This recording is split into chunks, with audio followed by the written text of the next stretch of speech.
Welcome back to 504 Road Trips. Today we continue our trip across Vermont and New Hampshire, and we'll be on interstate highways for the rest of the day's filming. We're on Interstate 89 south, starting at mile 87 as we leave Burlington, Vermont. I-89 is mostly rural, following close to the path of US Highway 2. Being that Vermont is the second least populous state, we won't see much in the way of cities. We're just leaving Burlington, which has a population of 44,743 as of the 2020 census, and is the most populous city in Vermont, as well as the least populous, most populous city in any state in the country. See if you can make sense of that. We'll be driving through the Green Mountains, which provide some scenic views. Vermont is the Green Mountain State, and the name Vermont is actually derived from the French Mont Vert, which translates to Green Mountains in English. Here we enter the town of Williston, which is served by Exit 12, along with the distant towns of Hinesburg and Bristol and the city of Essex Junction. Note that Vermont is one of the remaining states that still numbers its interstate exits in sequence rather than by a mile marker. So Exit 12 actually falls at mile 83, which as of 2020 has been marked with a supplemental sign indicating Mile Point Exit 83. Most exits now have these milepoint exit numbers added while keeping the sequential numbers as a compromise to comply with the Federal Highway Administration regulations.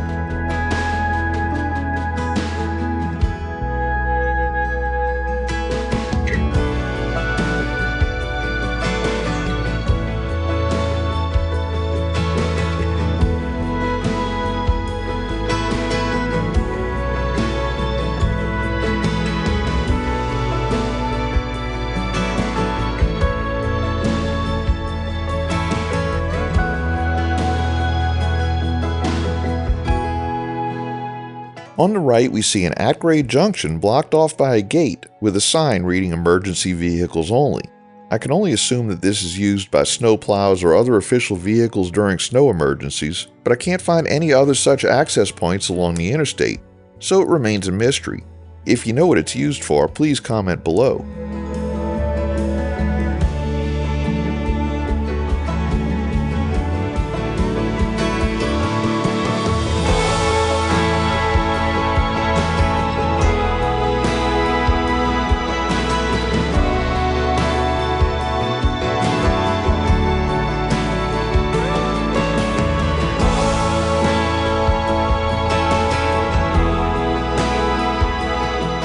We enter the town of Richmond, which had a population of 4,167 as of the 2020 census. The main settlement of Richmond in the north-central part of the town is now a census-designated place with a population of 853 as of the 2020 census. It was once an incorporated village. The town is known for the Round Church, a distinctive 16-sided meeting house built between 1812 and 1813. Originally intended as both a town meeting space and a Protestant church, the building is now open to visitors and has become a popular tourist destination. Richmond, as well as the neighboring town of Bolton, is served by Exit 11 at milepost 78.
to the town of Bolton with a population of 1,301 as of 2020. The main ridge of the Green Mountains runs north to south through the eastern part of the town, while the Winooski River flows east to west, cutting through the mountains just south of the town center. The town is also home to Bolton Valley, a well-known and popular ski resort.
We crossed the county line into Washington County in the town of Waterbury.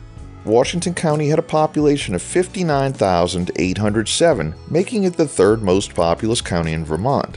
Washington County was formed from land ceded by New York when Vermont declared independence in 1777. The area had been contested by several colonies until 1764, when King George III set the boundary between New York and New Hampshire. The county was first called Jefferson County in 1810, but it was renamed Washington County in 1814 after political shifts in Vermont. The name change reflected discontent with President Jefferson's Embargo Act of 1807, which had hurt Vermont's trade with British Canada. The town of Waterbury once included a separate village of the same name, which was dissolved as a municipality in 2018. The historic village area remains, and the town had a population of 5,331 in 2020. Waterbury's economy originally centered on mills and agriculture, shifting from sheep farming in the 19th century to dairy farming by the 20th century. The arrival of the Central Vermont Railroad in 1849 turned Waterbury into a major transportation hub with an expanded passenger station built in 1875. Waterbury is also home to several important institutions. In 1891, the Vermont State Asylum for the Insane opened, and over the years its facilities grew to encompass over 40 buildings. Waterbury has faced significant challenges from natural disasters, such as the 1927 flood and damage from Tropical Storm Irene in 2011, which led to the temporary relocation of patients from the state hospital. Today, Waterbury is best known for being the home of Ben & Jerry's ice cream. The factory offers popular tours drawing many tourists. The town also benefits from its proximity to major mountains, attracting visitors year-round, especially in October for the fall foliage. We conclude today's video at mile marker 63. Thanks for watching. We've enabled channel memberships, so for as little as $1 a month, you can help support our channel and get early access to our regular videos as well as the occasional members-only video. Click the link in the description to join. If you like this video, please give us a thumbs up, post a comment, subscribe, share and follow us on social media, and join us for our next 504 road trip.